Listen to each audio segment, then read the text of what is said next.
So again, my name is Andrew Finstuen, and I run this Institute for Advancing American Values with a wonderful team.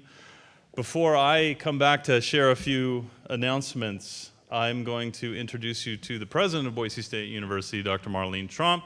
Dr. Tromp came to us in 2019. She's been an avid supporter of this program, Idaho Listens, and the Institute. In fact, she and I had a conversation where this idea bloomed, and please join me in welcoming Dr. Marlene Tromp to the podium.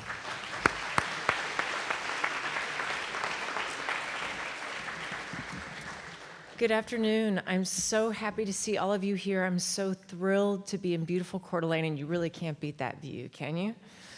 I think you're going to get something that's even better than the view today. I had the extraordinary privilege of bringing Boise State University to the G7 Summit to be a part of an international agreement to advance the semiconductor industry and American competitiveness in the semiconductor industry. I got to meet the Secretary of State and the President, the Ambassador to Japan, presidents from universities all over the world, and still, this remains one of the most important things I've done in my presidency at Boise State. I'm so pleased to welcome you here tonight, to have the privilege of doing this. We are in a moment of extraordinary division. In the world, we are seeing crises as a consequence of that division that maybe few of us could have even imagined. The work that this, the work that this institute was designed to do was to ask us, what are American values? And can we be Americans and have different views of what those values are? How can we learn to talk to each other and advance the values of our nation? How can we advance our nation in a world that is divided? When I had conversations with Greg Carr, we were lamenting an American crisis, which I think has really shown itself to be a very global one. And Greg generously committed his resources to advance this effort. And Greg and Andrew and I came into conversation, and we asked, what is the most important first thing to do if you want to bring people into dialogue? And we recognized that people can't talk to each other if they can't listen. And so this critical work is a first step, and a university saying, we are a place where people who have different ideas can come together and discuss very complex things with one another, where they can disagree and still do critical work together. I'm very proud of our partnership with Idaho Public Television. They've created a documentary about this work, and I hope you'll take the time to look at that. And we are so grateful to our featured speakers today. I think in a world that's riven by division, it takes exceptional courage for people to come together and to talk about what they value and why. And I'm so grateful for the courage that people have been willing to show to come forward and do that. And this program is truly a dream come true for me. I believe universities, particularly public universities, have a critical role in this moment to help us discover new ideas, to meet one another, and to help people find a path forward. Many, many people worked on this event to make it possible. I'm so grateful for our staff at Boise State University, and I wonder if you would please give them a round of applause.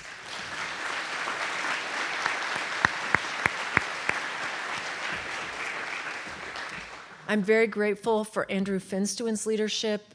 When I talked to him about the idea for the Institute for Advancing American Values, he embraced it, and he has taken it to places I couldn't have imagined. I'm so grateful for his excellent work. And I'm deeply grateful for philanthropist Greg Carr and his willingness to support this work.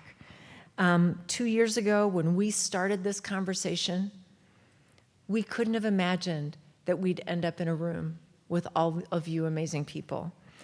It's my privilege now to introduce Greg, who will join us by video. And I can't wait for you to hear all that you will hear today. Hi, everybody. I'm enthused for the launch of Idaho Listens. And thank you, Boise State University. Today I'm going to talk about my hero, my mentor, my role model, my mom, Betty Olson Carr. My mother turned 100 on August 2nd, 2022. Her family, her parents came to Idaho in 1910. Got a little farm near Kimberly. She grew up there. So we're going on 110 years now. Our family loving this state. We like Idaho, we like the people. Now I think my mother embodies the spirit of Idaho Listens. She has what we would all call traditional values: hard work, integrity, help a neighbor, sacrifice for a bigger cause. But on top of that, my mother has curiosity. She loves to learn. She's always reading. She likes to meet new people. She likes conversation. We had all kinds of different folks in our neighborhood, up and down South Holmes Road in Idaho Falls. Different people. My mom liked all of them. She was friends with all of them. My mother didn't believe that you had to agree with someone on every single political point or philosophical idea or lifestyle in order to be their friend, in order to like them. In fact, she took it a step further. If she was in a room of people and somebody said something that wasn't entirely positive about somebody else, she would always say, well, but you know, so-and-so has this good quality. Now, isn't that really the highest aspiration for being a human being, that we can find kindness and compassion for everyone? Now, our neighborhood was vibrant because we had all these different ideas. And why is that a good thing? Why would it be a good thing for Idaho to have an entire mix of people with different views and notions? Well, it means we have that many more solutions available to us as we face a challenge. The United States of America has been the most innovative nation on earth, decade after decade after decade. And why is that? Because we are a collection of people from the entire world that gathered in our country, all of them bringing their different ideas, their different skills, their different solutions to problems, their languages. It's a mashup of creativity that leads to invention, that leads to resilience. There's an example that I enjoy thinking about on the benefits of diversity. And it's the English language itself. People say that English has more than 1 million words in it. Probably more than any other language on earth. How did that happen? Well, the people who spoke English were exploring the whole world. They were curious. They were learning. They were gathering ideas. They were incorporating words, new ways to think about things.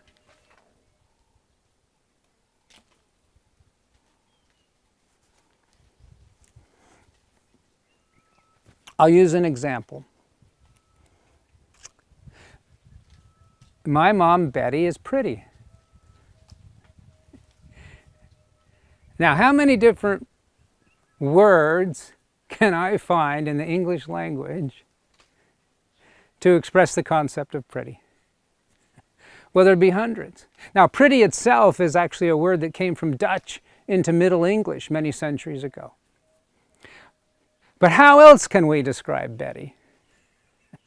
She's gorgeous, she's lovely, she's pleasing, she's alluring, she's charming, she's dazzling, she's elegant, she's exquisite, stunning, for sure. She's splendid, she's resplendent, she's angelic, for sure. She's radiant. My mom is pulchritudinous. Okay, I don't really use the word pulchritudinous in my everyday life, but it's from Latin, and it actually means the most beautiful. All right? So what does this mean that we have such a huge vocabulary in English? It means that when we want to express an idea, we can do so with more precision, with more refinement, with more nuance. It's a blessing. So Idaho listens. We're going to hear from a dozen different people today. I hope they all have vastly different stories to tell. How boring would it be if they all said the same thing and thought the exact same thought? Okay? Everybody's going to be sound asleep in the audience. How boring would my neighborhood have been where I grew up if everybody robotically was repeating the same sentences? What chance would I have had to learn, to expand my mind, to expand my awareness, to imagine what it might be like to be a different human being? Well,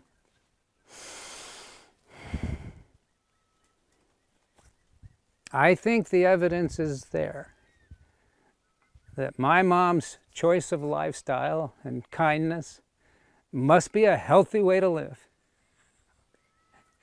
Because not only did she cross 100, on her 100th birthday, she played pickleball.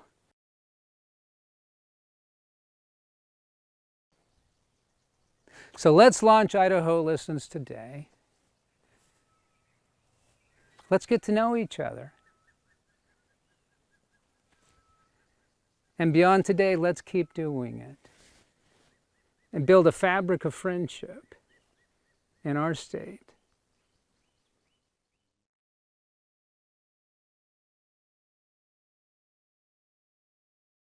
As you can see, Greg's enthusiasm and passion for Idaho Listens comes through the video. And I've always been so pleased by that final statement of building a fabric of friendship, which is what we're here to do today and what our speakers have come, as they've come to know one another, to have that and exemplify that friendship.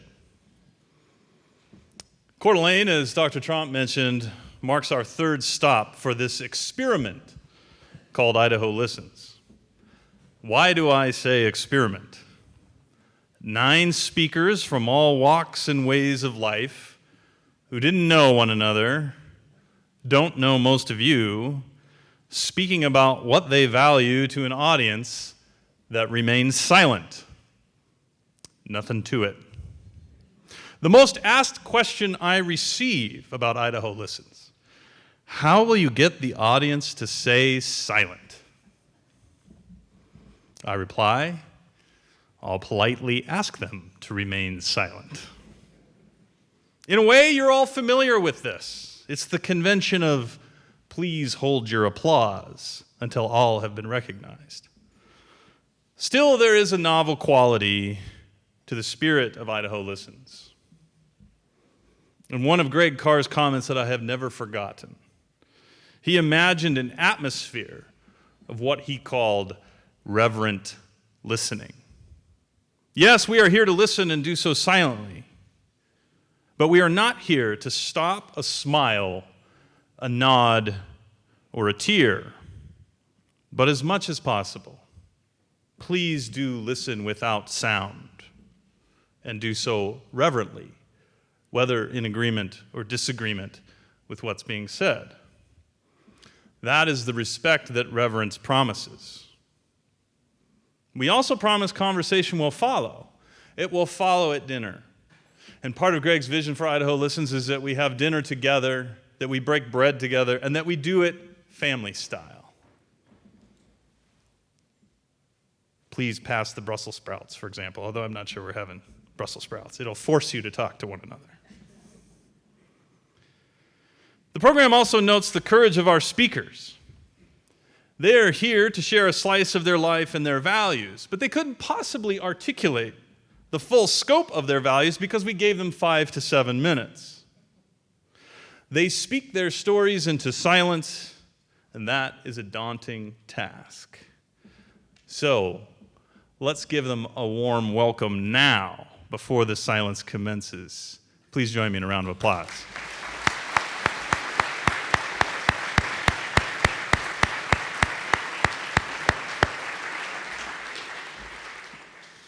Okay, I've got a few announcements and then a couple words of thanks, and then we'll get on with it. The program outlines the order of the speakers.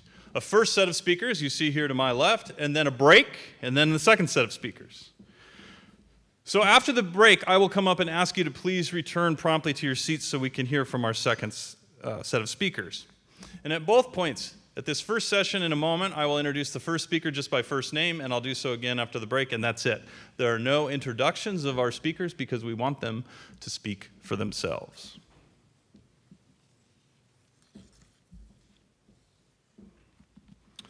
After we complete the second round of speakers, dinner will follow. Just talk to you about that, and we'll have a family-style chance to have conversation and process what we've heard today, how it's related to our lives and those of others in this room. Also, you'll notice there's lots of cameras around. As a listener, you may be asked for your reactions at the end of this event.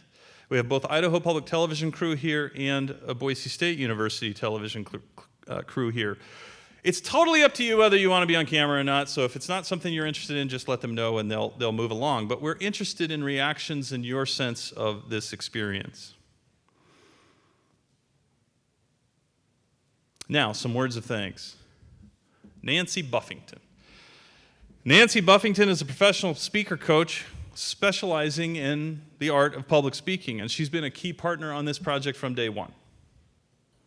The words of our speakers are absolutely their own, but we wanted to support them as they prepared for this event. Nancy, you should wave to us. Where are you? There you are. There's Nancy. Thank you, Nancy. Dr. Tromps thanked a number of our staff members, but I want to call out in particular Heather Calkins and Michaela Mitzel. Where are they? They help with all of these events. They're probably, well, there's Michaela back there. I don't know where Heather is. There she is. She's waving. Thank you so much for your help and support in getting these events in such first-class venues. Also, as we set the first course for Idaho Listens, we had a crucial partner, and still a crucial partner, in Senator Mike Crapo's office. They provided early input from a conservative perspective on how we would approach this program. I believe we have Julie Smith from the Coeur d'Alene office of Senator Crapo. She's all the way over there. Thank you, Julie, and thank you to Senator Mike Crapo. Also have a number of students. Where are the undergraduate fellows? Wave your hands for the Institute for Advancing American Values. They're sprinkled throughout, so if you want to talk to a few college students, here they are. And then Dr. Isaac Castellano, who's the Associate Director of the Institute, and Alan Dalton, a faculty fellow. If you have any questions about our Institute and our programming, they'd be happy to help you with that as well. I also want to mention that Governor Brad Little last spring declared April 20th, 2023, Idaho Listens Day. And we'll celebrate that every year as we continue the project that Greg has inspired. I have to thank one of Coeur d'Alene's own, Barb Muller. I met Barb through her work with One Small Step. In fact, I just cold emailed her. Never met, never talked. I heard of One Small Step, another project aimed at fostering meetings between people who may disagree with one another. And she's just been a stalwart supporter from that time forward. I think of her as an institution unto herself. Many of you, from some of our speakers to dozens in the audience, are here because of Barb. And for my part, I'm privileged to have found a new friend. Thank you, Barb. President Trump has been invested in this effort from the start. And when Greg Carr brought this concept to her more than 2 years ago, she mobilized those of us on campus to make it happen. And as noted before, Greg has challenged me and us to continue Idaho Listens in some shape or form across the state. We know there are more voices to be heard and more regions from around the state to be heard from. Shortly, I will bring Gabe up here to start us off. And after I bring up Gabe, the other speakers will follow in the order of your program until the break. Please do maintain that silence. When Gabe completes his remarks, he'll exit, come around, and then the next speaker will approach. Please, please avoid the temptation to applaud. When Max closes our program, I'll return to the podium for a brief word. And with that, thank you very much. Let the listening begin. Gabe.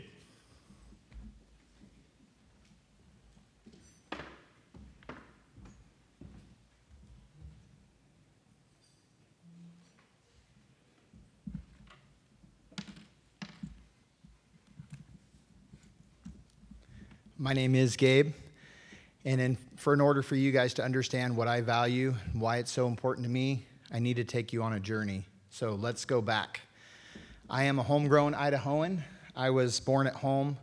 My mom delivered 7 kids at home in the mountains of North Idaho, and we raised all of our own livestock and produce. The work was hard, but life was simple until I made choices to make it complicated. I started using drugs at a young age. 2nd grade, I started smoking pot, and when I was in the 6th grade, I started using meth.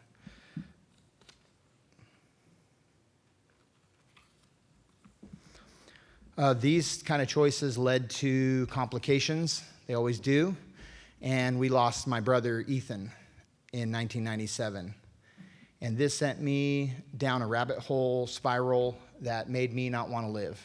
I didn't care whether I lived or died if I was going to take the lethal dose. And this pushed me to make a decision to use meth intravenously.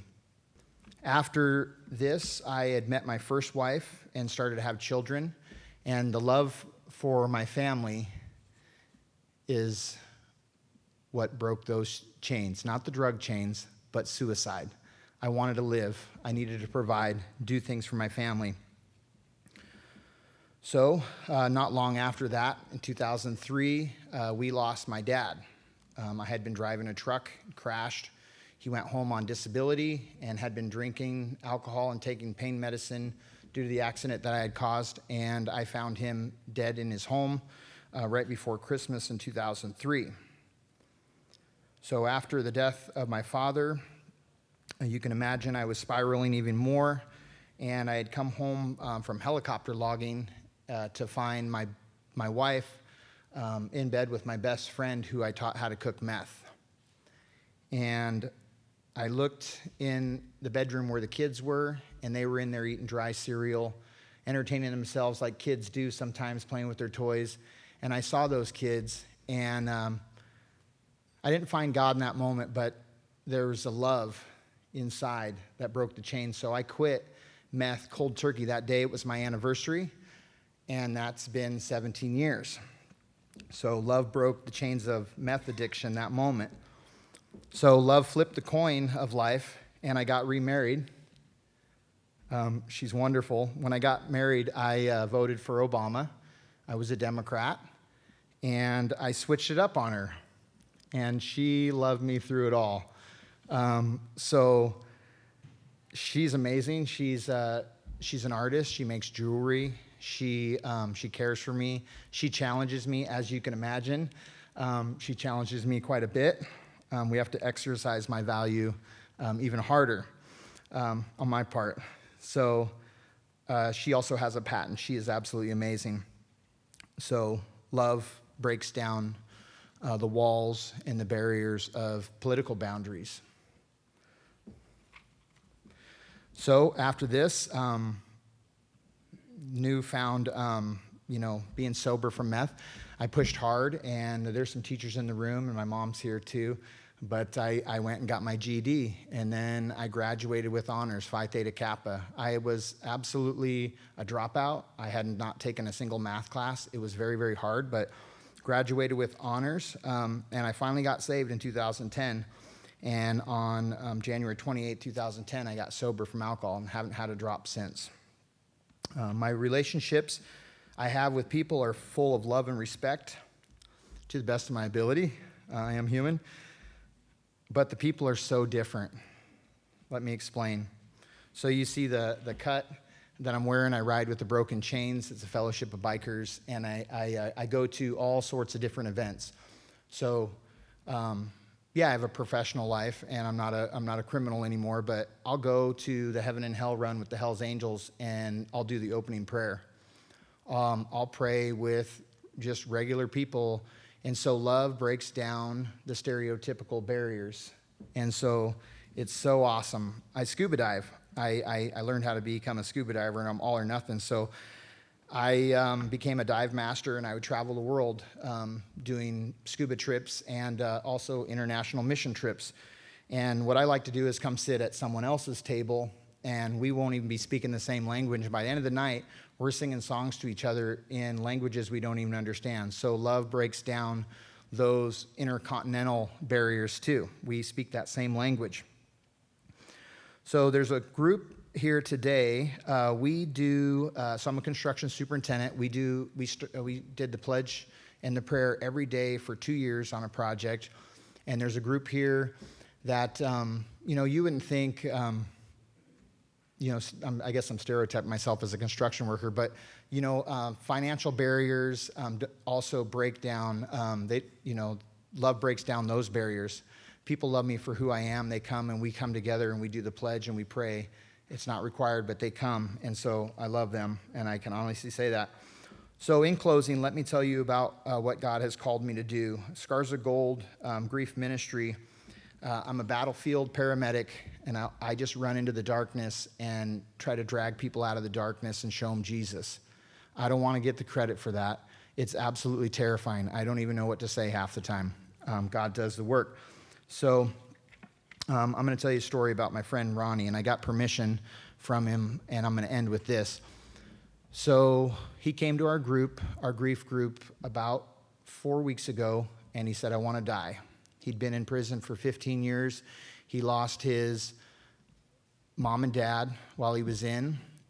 He lost his 2 brothers, got murdered. Another brother got in a car accident, and then he got out, and he got married. They went to have a kid, and this was about 3 months ago. So 3 years out, they had a baby. The baby died 15 minutes after birth. And then she died in a car accident a month later. And then on top of all that, his house burnt down. So he showed up there, and we're talking about love. He's got the devil horns tattooed on his face. He doesn't look like somebody that would be easy to love, but I gave him a hug. We showed him love, and by the end of the night, he was engaged. 2 weeks later, he gave his life to Jesus, and he said, I'd like to go spread some ashes. Or he said he wanted to. That was his dream, to spread ashes. So on October 2nd, it was my dad's birthday, the day I lost my brother. We went out to up near Canada. We're both not allowed in Canada, if you can put that together. We got as close as we can to Canada, and we climbed a waterfall, and we spread those ashes, 5 family members' ashes, and right there in Granite Creek, we found gold. And so that really, God spoke to me in that moment that in this picture, he's lacing that all with gold. So I want to read to you guys my grandma's Bible, and she's also passed. This is from my grandpa. Better than life itself, thy love, 1959. So we got love there. She highlighted everything with love. Owe no one anything except love one another, for he who loves is his neighbor has fulfilled the law, the commandments. You shall not commit adultery, you shall not kill, you shall not steal, you shall not covet. And the other commandments are summed up in this sentence: you shall love your neighbor as yourself. Love does no wrong to a neighbor. Therefore, love is the fulfillment of the law.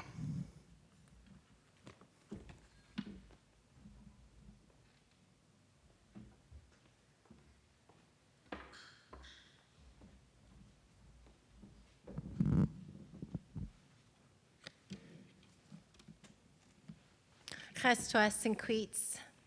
He squeezed squalora. Good evening. My name is Laura. What do I value? I value failure. Many of you think of failure as being negative and something that we all avoid. We strive to not have failure. And once you're labeled as being a failure, you feel as if you're doomed, you're finished, and there's finality. I think the opposite. I think that you cannot have failure without success. Well, I think you cannot have success without failure. There are over 525 tribes in the United States, and I'm from the Coeur d'Alene tribe here in North Idaho.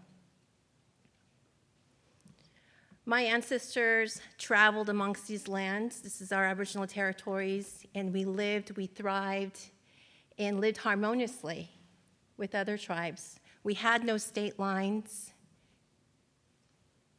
All of that was taken away. Well, pretty much, there was a large portion that was taken away. And today we live amongst, on our own reservation, which is much smaller acreage. But we learned an important aspect, and that is that we are here to survive, and our identity is so important. So we have persevered. We take care of our seniors, our youth, and our next generations to come. We have persevered, and we've learned the failure to keep our land. We learned the importance of preserving and protecting what we have. I grew up on the Coeur d'Alene Reservation, and all the while my father told me to get my education, to come back to help my tribe. It was pretty much instilled in me to get my education and come back to help my tribe. So graduating from high school, my small rural town, I went off to college. I was excited, I was scared, I had a lot of insecurities, wasn't very confident. I recall walking into the big building. Walking in the building, there was a musty smell. And in the office of my advisor, there was these tall mahogany file cabinets. And she was sitting at the desk, and she was ruffling her papers. And I sat down, and she looked at me, and she said, "You're going to fail. You're not going to graduate from college. As a female Native American, you're not going to graduate from college." I was dismayed. I was stunned. Wasn't quite sure how to take that information. She fed into my insecurities. And I did fail that first year of college. I went back to meet with my father after failing that first year of college. And he looked at me with surprisingly empathy. And he said, "Maybe college isn't for you. Maybe you just need to work." But I dug deep and I said, "No, I want to graduate. I'm going to do what I need to do, and that is to work hard, to go to class, and I'm going to graduate." And I did. I received my Master's of Business Administration. I wish I knew that advisor. I could show her my degree and said, "Here you go. Here's this female Native American got her degree." I would not appreciate, as I said, my success without that failure. Growing up, I had a loving grandmother. She was so special. She was a great teacher. She wanted to teach me to be a good human. She wanted to teach me my culture, my identity. She smelled like oil of Olay. Her skin was soft, and she had these big rimmed glasses. We used to drive together and hold hands. We were very close. She didn't want me to fail. She didn't want me to experience the same failures that she had growing up. And she stated to me, she said, "Laura, don't take the bad too bad or the good too good." I did not know what that meant at the time, but now I do. I embrace those words. I live by those words. You know, when you get down, get really low, it's very hard to come out of that. And at times you think there's no way out of it, but there is. There's always a tomorrow. And when things are good, I think it's so important to embrace those good times, to really take it in. Take a minute just to really take it in. I applied for the Coeur d'Alene Casino Chief Executive Officer 3 times, and I failed all 3 times. The first time I applied, I thought, I'll just throw my hat in. The second time, I practiced, I rehearsed, and I had friends who said, you can do this. I didn't get it. I failed again. And I was so frustrated. I said, what is it going to take for me to get this position? And they said, you need your master's degree. And I said, oh my gosh, it's been 25 years since I've been in school. And I had 2 children, and it was very challenging. But I did it. As I said, I got my master's in business administration. And I practiced, I studied, I had a lot of experience. I thought, this is a shoo-in, I got this. So I applied for the position. I didn't get it. I failed again. I failed 3 times. And I was very, very upset, and once again had to dig deep. And I had to pull myself out of that depression. And I thought, I've invested too much into my career. Working at the casino and all that it represents means so much to my tribe. I will continue to be productive. I will be part of this success. And I will work hard. Maybe this wasn't my time. And so I went back to work and moved forward, and I was positive. Unbeknownst to me, the position opened, and I got the Chief Executive Officer position. That was very exciting. To accomplish your goals is so exciting, and as I said, it's really just take that all in. Failure is inevitable.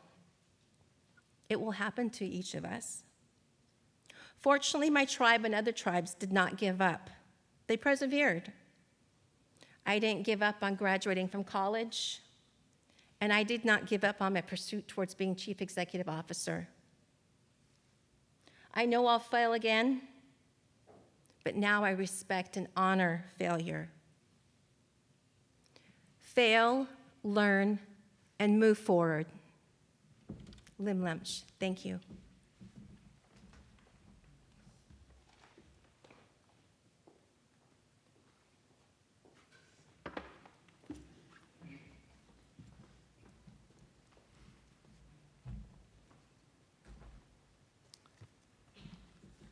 Good evening. I'm Sandy Emerson.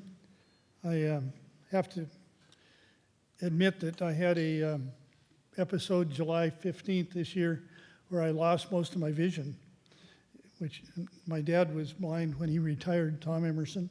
A lot of you might know him. So I'm going to struggle a little bit, but we're going to get through this. And having said that, I think I'm probably one of the luckiest people you'll ever meet. I grew up in Coeur d'Alene. I swam in this lake. We played on that beach. Tubbs Hill, you can see over there, was our playground. We rode our bikes there. We were admonished not to jump off the rocks every time we headed out the door in the summertime, and we all went over and jumped off the rocks. I've owned a boat on this lake since I was in junior high to today. The things that have happened, I went to the University of Idaho after going to grade school here in Coeur d'Alene. Some of my grade school friends, certainly my high school friends, we still meet once a month as a group, and they're still some of my best friends. So how could I go wrong? I have the greatest family, my kids, and I married my sweet wife, Jeannie, and she takes good care of me, by the way. She's my chauffeur now. We went to the University of Idaho together, which is where I met her, and we sat next to each other in English classes. So I've had things happen that, it'd be hard to complain about. So what do I value? I'm going to struggle a little bit, but I'm going to try and get this down. And you're kind of at a disadvantage because since I can't read my notes very well, I won't be able to stay on track, and I'm just going to talk all night. Sorry, Nancy. What do I value? It's getting good things done through building partnerships and collaborations with honest, straightforward, good-hearted collaborators. We work together, we accomplish great things, and we do it no matter what our politics, no matter what our religious beliefs, or differing philosophies. We do not strive to be diverse or divide each other. We work together for the common good of the community as a whole. And that's what we've done. We've worked like that for so long in our community. I'm very proud of having been part of that.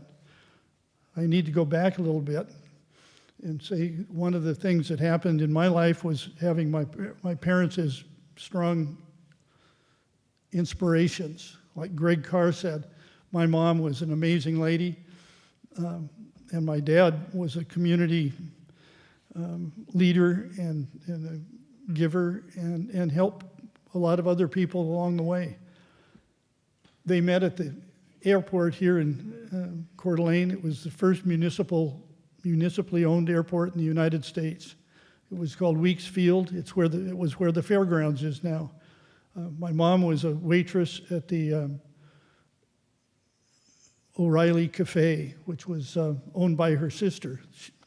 My mom was one of 10 kids raised on a farm in Rathdrum. My grandparents were immigrants from Russia. They were German. They came when the Russians were conscripting the Germans who lived there, young men, into the military for World War I. My grandfather didn't speak much English. My dad grew up on a farm in central Washington where he was a young man working, he wrote a journal about working, and I think each page talked about the horse stall was his particular place to work. So when he went to college at the University of Washington, they couldn't afford cars, so he and his farm friends took flying lessons in float planes right off Lake Union right there, because that way they could take their dates on plane rides.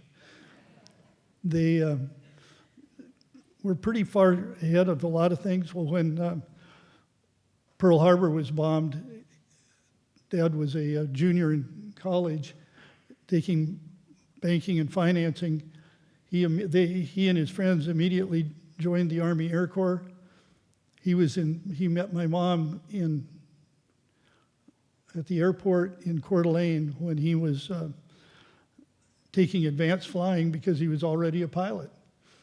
He ended up being, and I should let you know, she was a very pretty lady who was like Greg Carr's mom, and she was a former Miss Rathdrum, so you can't beat that. So the two of them got together. You can picture him coming in with his leather flight jacket with its fleece white collar and scarf. It was pretty Steve Canyon, for those of you who are old enough to remember that. But anyway, they got together, and he ended up going in the service because he's already been a pilot as an instructor for combat aerobatics or dogfighting for fighter pilots who were headed for Europe or the Pacific. So he was a pretty accomplished fella. They returned to Coeur d'Alene after the war. We ended up living at Mullen Park, which is where McEwen Park is now, a block off the water. We walked there almost every day. I think I got he started a flying service there where he taught flying to GIs, people in veterans benefits, a lot of other folks that just were good friends and stayed that way throughout their entire lives. And I was fortunate to make those connections as well.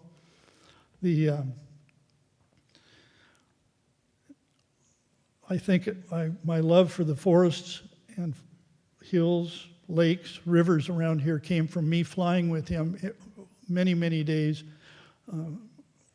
between the ages of 2 and 4 years old. And we would fly over this whole area, fly down into Fernand Lake where he kept his plane part of the time, and other times just fly down and fish off the pontoons in one of the lakes.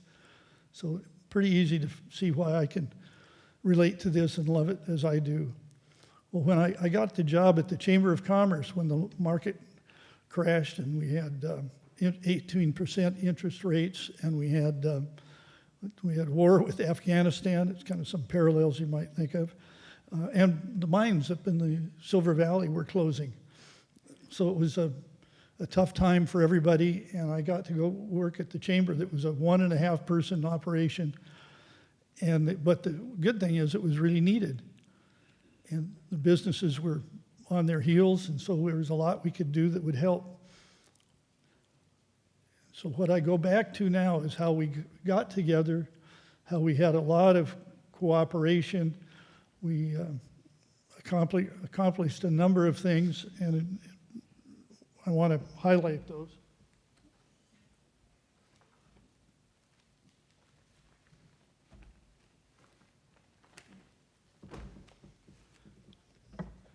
One, I take no credit for any of these. I participated in almost all of them, or in all of them. But you know about Scott Reed's book about saving Tubbs Hill, a treasure called Tubbs Hill. None of these things were easy.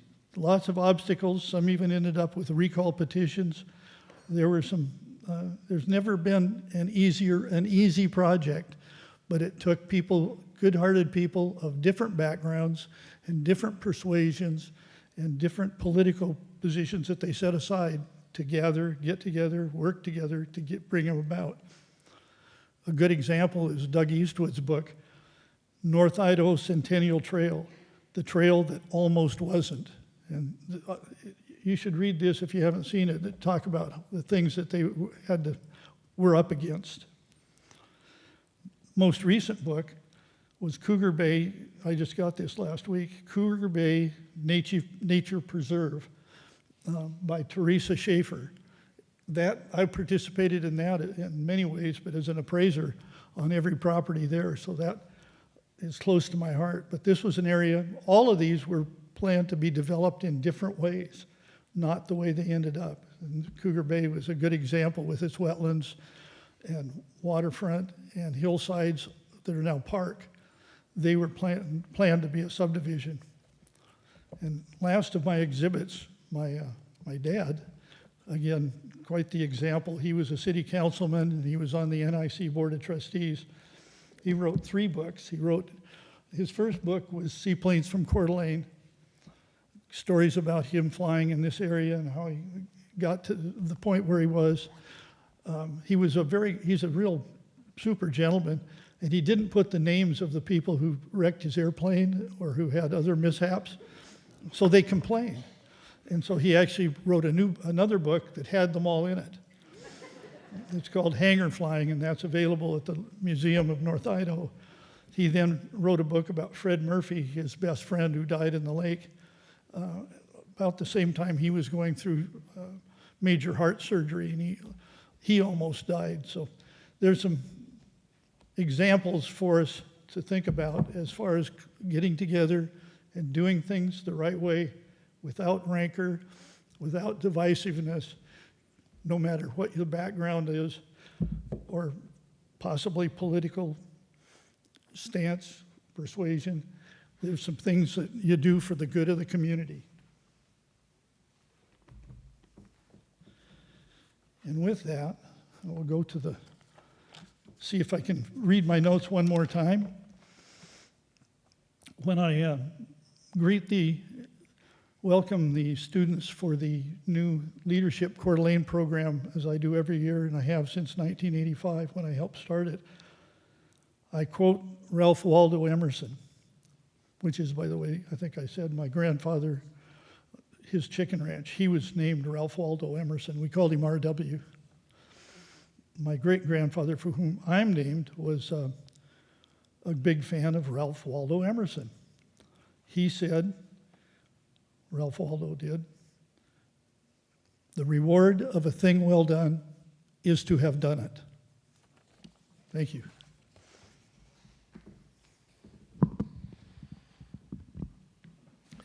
I grew up in a household of very highly educated parents.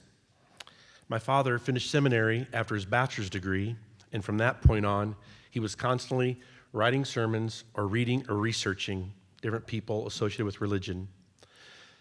My mother is a retired teacher, and I remember her working on her thesis, and it was excruciating because she was actually writing it on a typewriter, and every time she made a mistake, I remember the sound of her ripping that paper out and starting over again, making sure every single page was perfect. They were both active participating members of the NAACP in the 1960s and the 1970s. And I heard many stories at my father's funeral of how they actively participated and battled for civil rights with my parents. Our family was a part of a program in the 70s called the Ecumenical Institute. We lived in numerous cities: Chicago, Kansas City, Indianapolis, and St. Louis. And in these cities, we lived in these low-income apartments built to the sky. In Chicago, we lived on the intersection of Homan and Congress. And in that floor, we had a bathroom that was shared for all. I went to grade school as a minority in that neighborhood. Burned into my memory was one night, late at night, I got up to use the restroom down the hall, and I witnessed a robbery in a neighboring apartment. As I was working my way to the bathroom, I saw some men through an open door with flashlights. A man came out to greet me. He asked me my name, what I was doing, why I was there, and who lived in that apartment. I remember I was really scared. I was very young. I also knew I couldn't answer any of his questions. The family was new to our floor. They were Polish immigrants, and there was no way that I could pronounce their name. When I got my chance, I ran back to that apartment, and as soon as I got in our apartment, I heard the scream and terror from down the hall and witnessed my dad running out in their defense, even though he was too late, with the hammer that he slept with under his pillow. I learned a lot from my parents growing up, and I also learned a lot from the big cities. One thing I remember was I believe it was intended that I would go to college right after high school. We eventually moved out of the Institute, and my memories take me to small towns in Illinois. My friends and I were in middle school at the time, and our job in the summer was to rogue beans. Farmers would rotate their crops in Illinois. Corn on the field one year, beans the next. They rotated their crops to maintain the topsoil, which looks a lot like potting soil that you'd get at the hardware store. Roguing beans meant removing corn stalks from the now bean field, and that was my job. Row after row, field after field, on long, hot, summer, humid days in Illinois. I was the city kid who would take off my brand new boots to go clean the hog pen. And I remember screaming from a hog stepping on my foot and the look of disgust from my new boss. I clearly remember walking through the barns of these farmers that I worked for. And this is where I learned a lot about farmers. They were much more than just providers of food for our country. They had beautiful houses and well-manicured lawns, but these folks, they were engineers, carpenters, mechanics, welders, plumbers. They're also small business owners. They're also accountants. These were some of the smartest folks I'd ever met. And I learned a lot. And I learned you didn't need a degree to be smart. I learned a lot from my experience in the Army National Guard. I attended basic training to learn the skills of an infantry soldier in a place called Harmony Church in Fort Benning, Georgia. We woke up at 4 a.m. daily to attend PT, or physical training, in a sawdust pit. Everywhere we traveled by cattle car or to the cadence of Drill Sergeant Pritchett. I remember our platoon coming back from a long rucksack road march with a full combat load, exhausted. We were ready to enter cantonment. That's the area where the barracks and living quarters were. Drill Sergeant Pritchett stopped our column, gave us a pep talk like only he could, and then barreled into a cadence. We marched into cantonment proud as ever, with our chests high. We forgot how exhausted we were until our heads hit the pillow that night. To this day, I still quote Drill Sergeant Pritchett, "Downtime is cleanup time." I learned how to make my bed every single day, how to pack a rucksack, how to wear the uniform the Army way. I learned to be prepared, to be on time, to have my gear clean and in working order. I learned to pay attention to detail. I left there in the best shape of my life, with the confidence and the work ethic to achieve goals I never imagined. After 6 years in the infantry, I became a Bradley gunner, a Bradley commander, and a tank commander of an M1A1. I ended my career with an 18-month deployment in Baghdad, Iraq, in Southwest Asia. Learning from a completely different culture is an amazing experience, and this was never so evident until I came back home to Idaho. Driving our roads, assimilating into my home, breathing our air, and drinking our water. The memories and the stories and the lessons that I was experiencing were just piling up, and I seemed to be getting a little bit smarter. I've worked in high school public education for over 27 years. I've learned from, gleaned from, and evolved with a multitude of educators in order to provide a quality education for our students. I was lucky to have an amazing mentor in Bill Dean, who stated, "The biggest room in the world is the room for improvement." Bill and I invented a writing class for alternative school or at-risk kids. Some of our lessons we brainstormed on napkins. Mr. Dean quotes, "Have a mind like a parachute. It only works when it's open." And I got that experience on a Saturday afternoon. We went down to the alternative school to build a greenhouse, holding a double-layered piece of plastic that's going to become the roof, and the wind would come up and almost sweep it away. Parents, students, and staff were holding that thing down and stapling it and nailing it to the walls of that greenhouse. That was 25 years ago, and it's still there today. I'm so thankful for my mentor and the amazing teachers and administrators I've worked with along the way. I continue to learn as a husband and as a father and as a son, but over the years, I believe I've realized what education really is and why it's so important. The value of education isn't based upon where you went to school, if you have a college degree, or even if you're in the military. I value education, but it's really the willingness to research, to be a critical reader, and to be a listener. It's about evolving and being a participating member of our society. It matters less where you get your news if you have the ability to recognize the bias. Somewhere in the middle, you'll probably find the truth. Research candidates before going to the polls. Ask yourself, do we understand how schools are funded? And what does that budget look like? And what is required to educate the next generation? There is no degree required, but education is an essential part of a strong democracy. Maybe my father and Drill Sergeant Pritchett and Bill Dean would agree.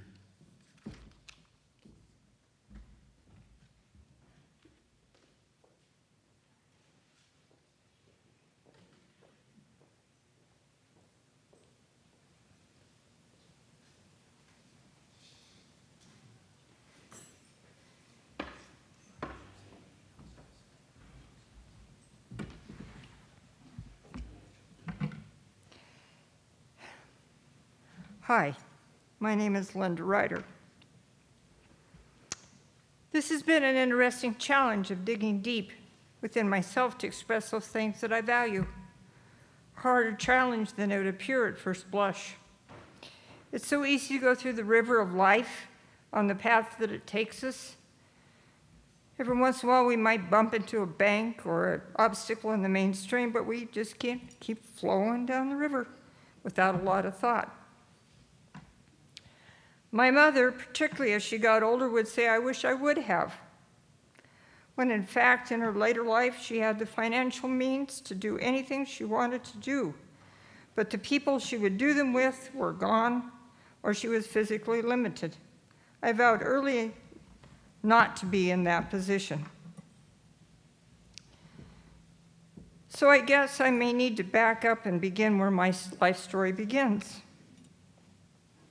I was an only child, my dad's boy. My dad was a cowboy, a cow trader, and so much more. My mother, the person of that union who tried to hold things together, but not particularly happy in her life. Mother measured life by money, of which we had little. Dad truly loved his life and what he did. He enjoyed that I liked to go with him and help him, and I too enjoyed that life of working with livestock and riding horses and making hay in the summertime. As an example of these differences, Mom, as I grew up, always wanted us to go to Disneyland. Dad didn't need or want to go on a vacation. And if we went anywhere, my vote was to go on a pack trip back in the mountains with horses. Needless to say, I think we went on one vacation in my whole time growing up, and it was a 3-day road trip around Idaho. As a side note, my first job was helping take guests from a dude ranch into the wilderness area of north of Yellowstone, so I got to do my pack trip. Working with my dad taught me that hard work produces a satisfaction in completing a job. Working with him, such as long days on a tractor in the hot sun, baling hay, it felt good to contribute and get a job done. I learned to handle responsibility, make decisions, and solve problems. I lived in an adult world, missed some typical teen adventures, but gained so much more. When I graduated from high school, it was always assumed that I would go to college, and I did. They had saved money, sold a few additional cows so that I could go with minimal loans and wasn't expected to work my way through. I chose to study architecture and interior design. Dad said that was a long ways from a cow. Mom hoped it would carry me a long ways away so that I could meet and marry a white-collar guy, have a nice house, nice car, and a boat. However, my river of life didn't float that direction. Instead, I fell in love and married a guy, Rob, who was studying ag science and who happened to live 12 miles over the hill from my childhood home. Like every young couple, we thought we had a plan where life would take us together. Then disaster struck. My dad was killed in a hunting accident, a big bump in my river, huge bump, that sent us down a whole different path than we thought we were going. Rob and I bought some of my dad's cows, rented some land and a barn up the valley from his folks' place, and we started down a long river of our own. We've been married for 50 years. We each worked at little jobs so that we could hopefully pay the bills, put a single-wide mobile home on a piece of ground that his folks gave us, and over time welcomed 3 daughters to our family. One way we found to make some money was to share our ranch, taking guests for guided trail rides, evening dinner rides, and entertaining tour bus groups with a horse-drawn wagon ride and a dinner or a lunch. We were mean parents, and when our girls were old enough, we made them work. They learned to be responsible, develop people skills, and learn good work ethics. Through many years of participating in 4-H and showing horses and steers, they developed positive self-confidence. They all went to college, graduated, and have worked within their study fields and are contributing members of our community. Attending the fair and the kids' horse shows were our vacations. Hopefully they think they had good childhoods. We think they turned out okay. We certainly haven't been rich in monetary measure, but we've been rich in the things we've been able to do. In agriculture, being a multi-generational farm is a measure. We can mark that one. Rob's parents bought our place 72 years ago. Our grandkids are the 4th generation living on the place. As our country's population increases and there's a growing demand for more housing, there's always a pressure to convert farm ground and rural land to subdivisions. As farm ground decreases and the demand for food increases, farmers and ranchers must be more efficient, produce more using better genetics and technology, developing new ways of doing things. We are keeping our land productive and in the family. We've been able to share our family ranch with thousands of people for almost 40 years, hopefully helping them create a good memory, but even more important, helping them appreciate that if they had plenty to eat on a daily basis, that it took many steps to get food to the grocery shelves and on their plate at a restaurant. And there is a high probability that the basic ingredients for their food began on a family farm or ranch like ours. There's almost always a slim margin of profit, no matter what crop a farmer is raising. So paying attention to details is very important for those families to be able to flourish and to be able to pass the ranch or the farm to the next generation. Just know the price you pay and the quality of food you buy is rarely in the hands of the farmer unless you are buying directly from him. I've had the privilege to give back by serving on boards of industry organizations and community organizations, and hopefully have made a difference by offering a rancher's view. I have been blessed to live a good life despite times when better decisions could have been made, the loss of littles, and young people that were taken way too early, and cancer, which I survived. But I have been supported by family and a community of friends who are willing to participate when I call and say, I got this idea, which has led to various ag education programs for kids and adults in our community. My mom would appreciate that I've cooked for lots of people from all over the United States in my big Dutch oven pots, but she wouldn't understand why I do it. However, like her, I feel it's important for people to sit down to a table with good homemade food, enjoy the experience and the bonding that it brings. From the time I was 3 years old, I have ridden horses, some very good horses. But just recently, I had a birthday, and in the typical Facebook wishes from friends came a message from a lady I went to grade school with, who said, "Happy birthday, and thanks for your patience when we were young and you taught me how to ride a horse." That made me think she may have been the first, but I have no idea how many people, thousands, I have coached on their first horseback ride, or maybe their first successful fun ride after a bad experience. My opportunity to share that wonderful bond between human and horse. My dad has ridden on my shoulder, and I think he would be proud. My I wish I would have list doesn't exist. And in closing, I urge you to consider that we have no control of how long we, nor those around us, will live, and it's important to live each day well, so you don't have a list either. In addition, I hope that when you enjoy dinner tonight, you pause and appreciate the farmers that produced its ingredients. Thank you.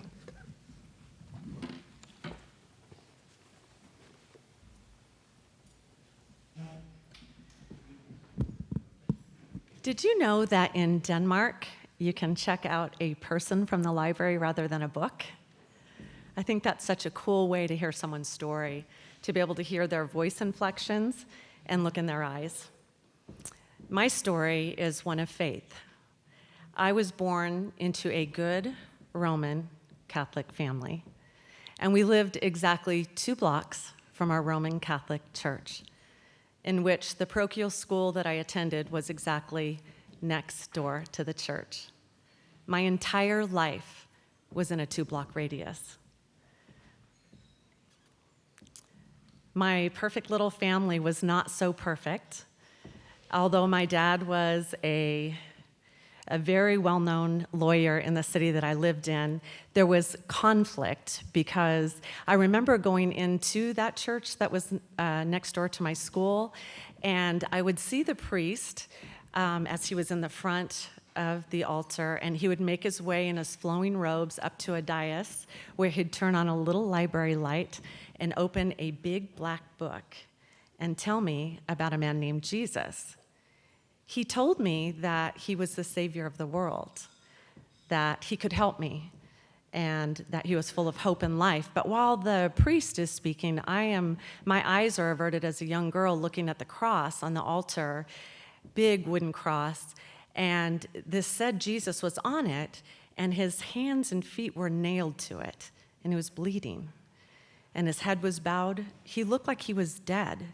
He didn't look like he could help me. He looked like he needed my help. and something formed in my little heart that adults were not to be trusted. And it didn't help that my perfect family in my home was not so perfect. My dad was a well-known lawyer in the small central Idaho town in which I grew up, and my mom was beautiful and fashionable, and she dressed all 4 of her little girls in suit. But that was not our life at all. My dad was a raging alcoholic whose secretary was his side hustle. And he would come home most nights drunk and late. A fight would ensue, which would be my sisters and I's cue that we needed to find shelter to ride out the storm. And that would usually be in one of the big walk-in closets of our home. I was mostly in charge of our littlest sister. She was just a baby. And so I would, in fact, one day I remember telling my parents very boldly, you can go ahead and put her crib in my room because I can take better care of her. I was 6. My baby sister is here tonight, and so is my daughter, who's named after her. There was such a conflict of what was going on, and my heart was getting very hard towards authority figures. I knew very well that the priest knew what was going on in our home. My mom was not a quiet woman. I knew the police knew what was going on in my home. They were called on occasion. And my parents were the actual problem happening in my home. And I knew that Jesus saw exactly what was going on, and he was doing nothing about it. And I formed this thought in my little heart that most people were just liars and hypocrites, just like our family. And I kept that mentality as I grew up in that Idaho town, and I developed quite a chip on my shoulder until I moved away at 19. I moved to a small town in northern Idaho, and I decided I was going to live my life on my terms. I was away from the drama, the stigma, and especially the religion. And so I did all the typical things that young adults do. I had really bad relationships, and I partied too much, and I did excess of everything, till the point that I was fairly burned out at the ripe old age of 21. One night, I remember I was walking out of my apartment, and one of the guys I knew from the gym drove by, and he said, "Hey, you want to go to a house church Bible study?" I was like, "No, I'm Catholic. I don't do that." As if being Catholic meant I couldn't go to a Bible study. But he was persistent, and he was cute. So I hopped on the back of his motorcycle, and off I went. I was not prepared for what I walked into. I walked into a vibrant community of young people. They were laughing and talking and praying together and singing together, like real connection, real community. And the guy that was leading the Bible study, he acted like he knew this guy, Jesus, like he was friends with him. There was so much texture and warmth in what he was saying. And I wanted that so desperately for myself. And I made a decision that night that I was going to follow Jesus myself. And by the way, I ended up marrying that cute guy on the motorcycle. He's here tonight, too. I would love to tell you that my life has been a fairy tale snow globe, yellow brick road, happily ever after, ever since. That's not my story. I've been diagnosed with cancer 3 times, gone through treatment, had some very, very dark days. But the interesting thing is, I never have felt alone. I've never felt abandoned or rejected, or that I couldn't trust the people around me. I've sat with my daughter in sacred silence as she mourned the loss of 4 babies that she lost to miscarriage. That pain was deeper than any pain I went through with cancer. We got to celebrate exactly about a year ago. She gave birth to twin baby boys. It was wonderful and it was healing, only to have them take a turn for the worse and begin to seize, be put on life support, and be life-flighted to Sacred Heart. Those were the 2 darkest weeks of my life. Miraculously, they did recover, and exactly 1 week ago, we celebrated their first birthday. My life has not been picture perfect, but I have had perfect moments in between the pain and the suffering. And when I look at the course of my life and how much I value honesty and authenticity and faith, I wouldn't have it any other way.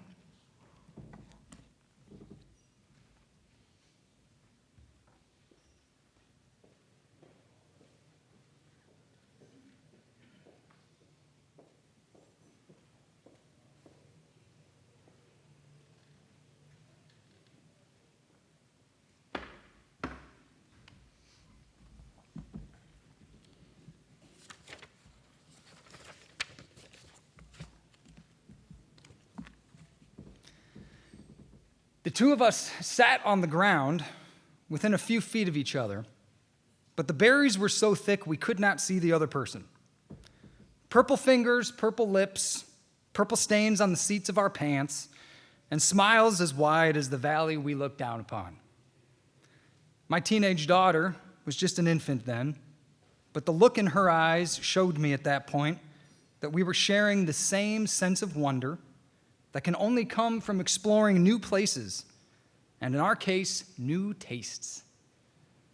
We had driven up a Forest Service road for the day to cut some firewood and get some fresh ink and sweat smeared on our very first Forest Service firewood permit. We were bumping down the road in our old '88 Ford Ranger, looking for dead trees, but that all pretty soon turned quickly into an unexpected huckleberry buffet. On the brink of giddy laughter, my wife called out, "If you look up from the bottom, you can see him easier." We laid there on our backs in the afternoon sun, gorging ourselves on the purple treasure of the mountain, still unsure of what it actually was. The breeze was just right through the larch and the dug fir, and the bare grass was smooth across our backs. And at just that moment, I kid you not, somewhere in the near distance, a lone wolf howled on a nearby ridgeline. Our eyebrows raised, we looked at each other through small openings in the bushes, and we both knew what the other was thinking. We made the right move. When we arrived in Coeur d'Alene in the summer of 2008, it wasn't just the huckleberries that we didn't know. We didn't know a single person, not one. And we were oblivious to all that this place has to offer folks like us. I'll never forget the time that I mountain biked Trail 257 on Mount Coeur d'Alene for the first time. A colleague of mine and a fellow Midwest transplant heard that I was new in town, and he took me up there for a ride. And at one point, he abruptly slammed on his brakes, and he smirked, and he nodded over his shoulder, and he said, "You know, back home, this would be a national park, right?" It's memories like these that have shown me that there's a single thread that has woven itself through the fabric of happiness that I have been blessed to find while living here. Abundant, accessible, and healthy public lands and waters. They have opened my eyes to a compelling natural history, and they have connected me with some of the most inspiring friends and cherished mentors I have ever known. They have sculpted me into a more loving husband and father, a more creative professional, and a more hardened outdoorsman. I was lucky enough in my youth to grow up hunting on our family's 100-acre private woodlot in Missouri. Needless to say, hunting on public land was a completely foreign concept to me when I got out here. I've learned over the years that pursuing big game through the steep and endless nooks and crannies of the Panhandle National Forest will not always end with notches on my hunting tags like when I was a kid. I have found instead that the real bounty lies in every mile I put in, every challenge I learn to overcome. Idaho's public lands have become my spiritual sanctuary for the deepest self-reflection. As an environmental science teacher in a public high school, they have also become my classroom. Some of my students have lived here their whole lives, but many, like most of us, have moved here from somewhere else. From Blue Creek Bay to English Point and even Yellowstone, public lands provide my students with learning experiences that will last a lifetime. The large map of all the U.S. public lands that I bring up on the projector screen usually yields outbursts from my class like, Essler, what do you mean? I own 640 million acres. I live in Hawk's Nest. We read Aldo Leopold, Sherman Alexie. We read Scott Reed and Cecil Andrews. While their responses give me hope that the TikTok generation is indeed capable of finding its bearings within the North American conservation model, it remains a fragile and delicate moment for me to teach through when they draw the connection between the public lands that we enjoy today and the context in which those same lands were acquired from indigenous peoples. Believe it or not, the modern teenager tends to struggle with the concept of time immemorial. I have determined, though, that there is no better way for me to teach them that with new knowledge comes new responsibility. It used to be hard for me to imagine a world where public lands in Idaho would become vulnerable to the divisiveness within the current state of American politics. They have always been the great unifier with everyone I've ever met here. But it was a particularly frosty, early July morning while soaking in our favorite Salmon River hot springs with my wife a few years ago that showed me just how naive I was. We met a nice man from McCall. Our stories of time spent in the Sawtooths passed between us like the steam swirling up off the warm mineral water. He was scouting some new elk hunting ground for his family because a drainage that they had been hunting for generations had recently become inaccessible. A new gate had been installed where the Forest Service road travels through some private property that had recently changed ownership. And apparently the new owners have quite the different view on accessing the adjacent national forest to their new land than the hunters and the recreationists who had traveled that road without incident for decades. It turns out this is a smaller symptom of a much larger movement spreading across our state, advocating for Idaho's federal public lands to be changed to state ownership and promptly sold for profit and future development. With roughly 62% of Idaho's land surface currently under federal management, the consequences of that kind of change would impact nearly every huckleberry buffet, every mountain bike trail, every elk camp, and every hot springs that all of us know and love. We always have, and we always will come from the land and the water that sustains us. They offer us a mirror into ourselves and how we can care for one another. When we walk along trails on public land or swim in public waters, we are on the shoulders of the giants who helped us ensure that they would be here for us. And we must, in return, be relentless, tireless, fearless in our efforts to do the same for those that come after us.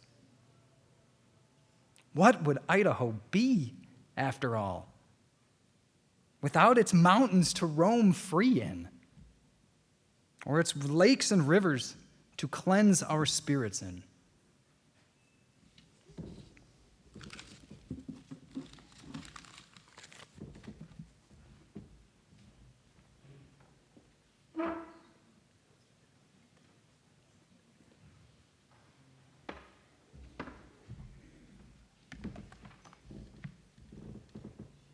My mother was born in Montana. Her dad left Oklahoma to start over sometime after the Dust Bowl. Eventually, he met and married my grandmother, and they had my mother. They settled in Rupert, Idaho, and later had my uncle. My father came from Mosinee, Wisconsin. After graduating from Madison, he left his sister and widowed mother and came west, as young men did. Stopping in Lewiston, he began a career at Potlatch, first logging in the forests, then wearing pulp-caked boots in the paper plant, later traveling internationally. finally settling in an office, building and maintaining IT networks and systems. I've spent my entire life in Idaho, but I'm not technically a native. I have a Washington birth certificate, a fact I've used to my advantage growing up. Back then, nobody wanted to move to Idaho. Like a lot of us raised here, my family spent summers camping all over the inland Northwest, and we'd make campground friends for the weekend. Telling them we came from Idaho was usually met with unoriginal jokes about potatoes and hillbillies. Being from Idaho made me feel conscripted to a small life. But being able to say that I was born in Spokane, I was really from Washington, well, it seemed like the first stamp in a passport to a life that would take me somewhere else, somewhere where things happened. I was named by the priest that baptized me, so of course my name is Mary. My mother had preeclampsia, and in September, an emergency helicopter flight, courtesy of the mill, rushed her to Spokane, where I was delivered prematurely via C-section and found to have a ruptured appendix and later intestinal necrosis. I recovered in the neonatal intensive care unit there for several weeks. My parents gratefully took me home that November in 1980, and I've been here in Idaho ever since. My father's career brought global travelers to our small town Idaho home. Instead of my father taking them out to fancy restaurants, they were often invited into our home, and my mom would make dinner. They brought gifts of candy and toys that you would never find in the Lewis-Clark Valley, stories about wives, kids, and lives in faraway places. Sometimes they lived where it was already tomorrow. They met our family of 7, of which I am the oldest, 2 daughters, a son, and 2 more daughters, spread out almost exactly over a decade.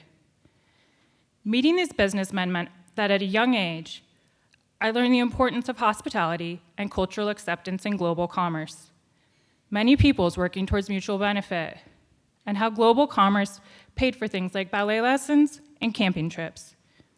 The people at the KOA campground had never heard of Lewiston, Idaho, but people from Texas, Finland, Denmark, and Japan had, and it was important enough to visit. For the past 20 years, I've called Coeur d'Alene home. I've worked in a variety of bars, clubs, and restaurants in our downtown to support my family. It seems my dramatic and chaotic entry into the world well prepared me for the hospitality industry, which was famously described by Anthony Bourdain as thankless and fun and messy, like much of life. If you don't know the full quote, it's this: you can always tell when a person has worked in a restaurant. There's an empathy that can only be cultivated by those who've stood between a hungry mouth and a $28 pork chop. You're feeling that right now. A special understanding of the way a bunch of motley misfits can be a family. Service industry work develops the soft skills that recruiters talk about on LinkedIn: discipline, promptness, the ability to absorb criticism, and most importantly, how to read people like a book. The work is thankless and fun and messy, and the world would be a kinder place if more people tried it.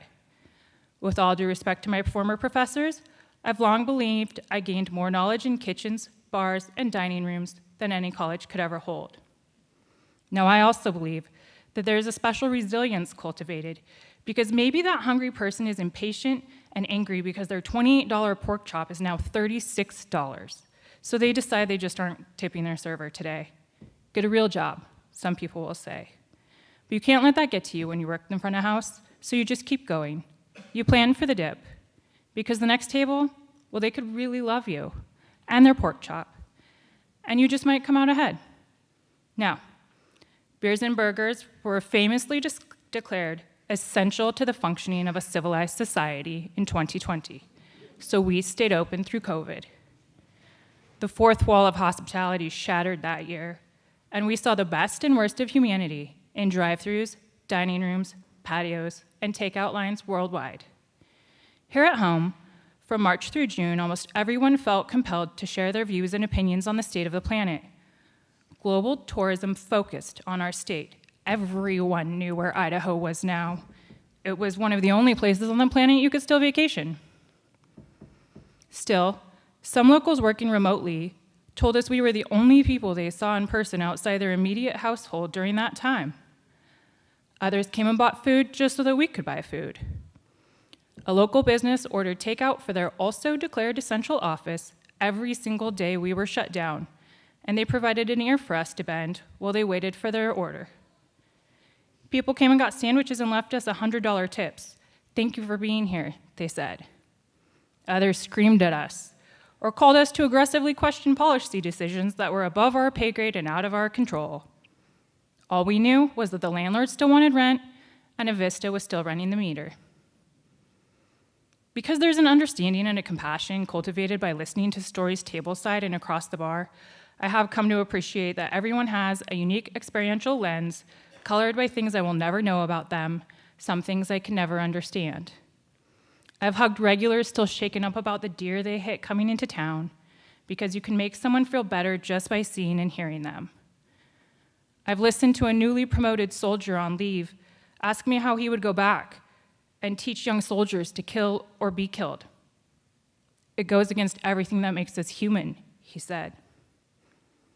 There were, of course, no answers in that smoky gentleman's club that Saturday afternoon as I stood on stage in 6-inch platforms. But maybe he was just seeking a place dark enough, hidden enough, without any windows, to ask this question under the cover of classic rock choruses and clinking beer bottles. I don't remember his name, where he came from, or where he went. But I still think about him every November 11th when we observe Veterans Day and Armistice Day. I hope he's still here and that he's found some peace. Now, while I don't believe in the traditional Western concept of God, I do believe that the sacred and the divine shows up in the dive bars and the diners of our towns, states, and nation, where for me, the idea of American values and freedom can best be summed up by the phrase, "I just want my LGBTQ friends to be able to protect their marijuana plants with guns." Everyone is just out here in this wild world doing their best to get through this thing we call life. And no matter our differences, we mostly have the same yearnings: comfort, safety, to be seen and heard, valued, and loved. It's important to remember this, to be grown up enough to be open to listen and learn, to extend an olive branch to a stranger we find kind of confusing, to be open to a world where you may not understand or agree with the person next to you, but have a drink with them anyway, to quote Anthony Bourdain one last time.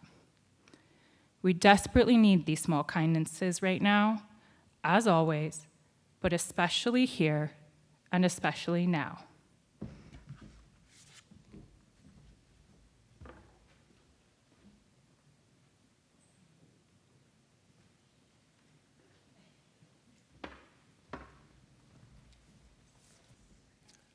I value and believe in the awesome power of music in community and how it can bring people together to create extraordinary experiences.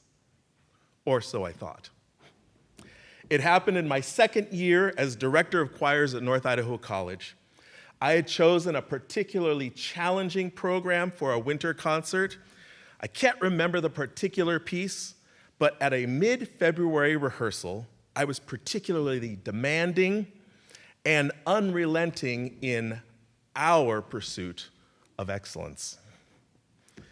I know I was exhausted after that rehearsal, and the singers in the room were too also. At the end of the rehearsal, a longtime choir member and retired secretary to the president of the college came up to me, smiled, and said, "You know, Max, no one comes to choir to do their worst." She said her quiet piece and went on her way into the winter's evening. What Josephine Webb said to me that night stuck with me for the entire week, month, and the remainder of the school year. In that moment, I started to reevaluate every musical experience I had encountered up to that point.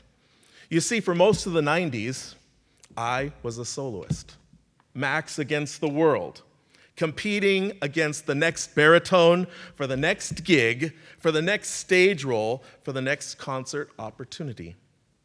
Yet all of my favorite and memorable musical experiences were as an opera chorus member, a singer in a community chorale, or singing in a professional choral organization, being a member of a community. Joe Webb's profound but simple and unassuming message helped me realize that in the best of all situations, when we are in community, choir or otherwise, the goal should be that we are not there to do our worst, but to do our best. We are there to support each other, share common goals, dig deep, and work to the best of our abilities.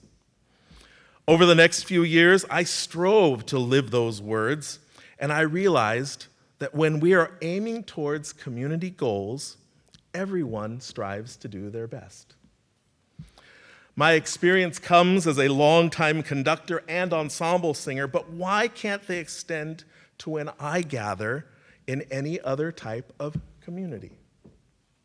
My journey after that faithful encounter with Joe also led me to believe that choir can be one of the most utopian communities ever created.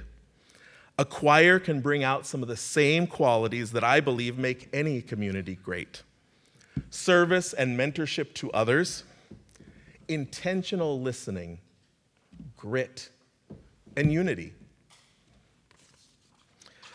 I've learned that in a choir, everyone involved, singers, conductor, and instrumentalists, all work toward a common goal, and that is to serve the music, each other, and those who come to listen.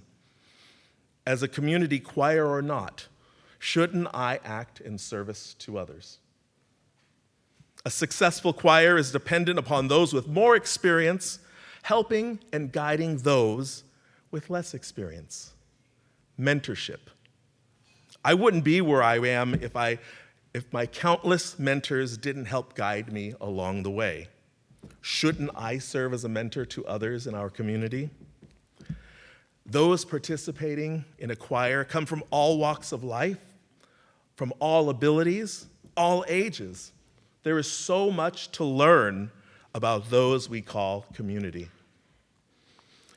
I found that in my journey that music does not judge based off of age, political party, or theology. It challenges me to, above all, listen. And in listening, I am able to hear those around me. Listening, in my opinion, is probably the most important elements of musical success. How does your voice blend and balance with those next to you, those across from you, those singing the same part as you, those singing opposing parts, those who are struggling to sing their parts? The beauty of our own silence when another section is singing.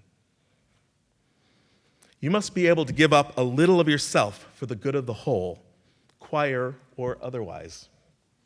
Music simply asks and demands that you serve with passion and persistence to the best of your abilities. Grit.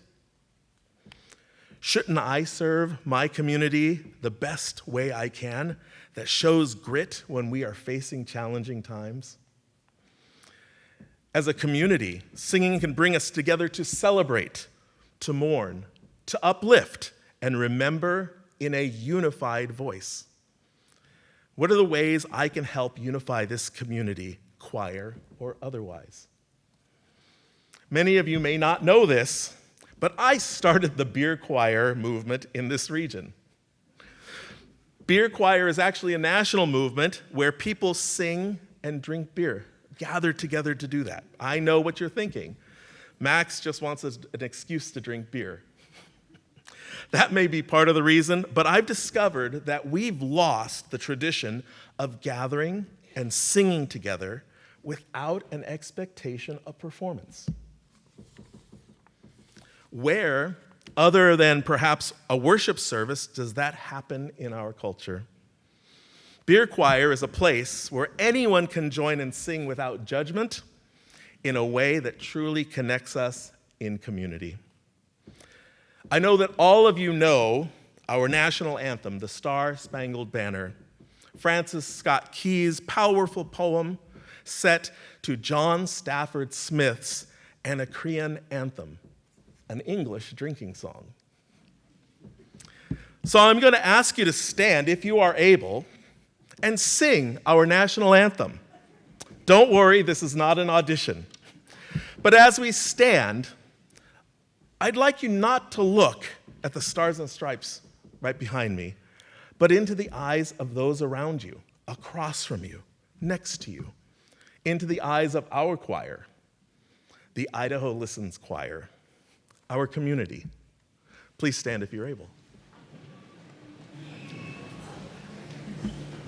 Oh, sing, can you see by the dawn's early light what so proudly we hailed at the twilight's last gleaming, whose broad stripes and bright stars through the perilous fight o'er the ramparts we watched were so gallantly streaming, and the rocket's red glare, the bombs bursting in air, gave proof through the night that our flag was still there.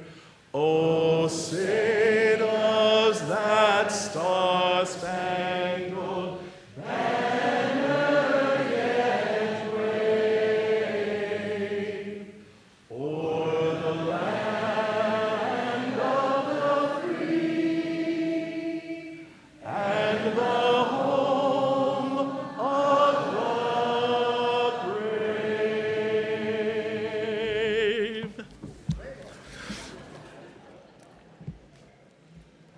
I still believe in the awesome power of music and how it brings people together to create extraordinary experiences. But it can be much more than that. It can also teach us how to create extraordinary communities in other places as well.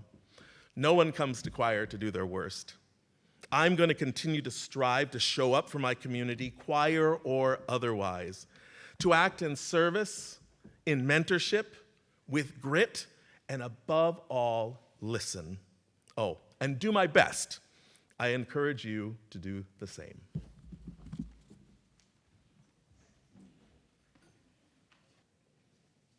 Applaud as loud as you like.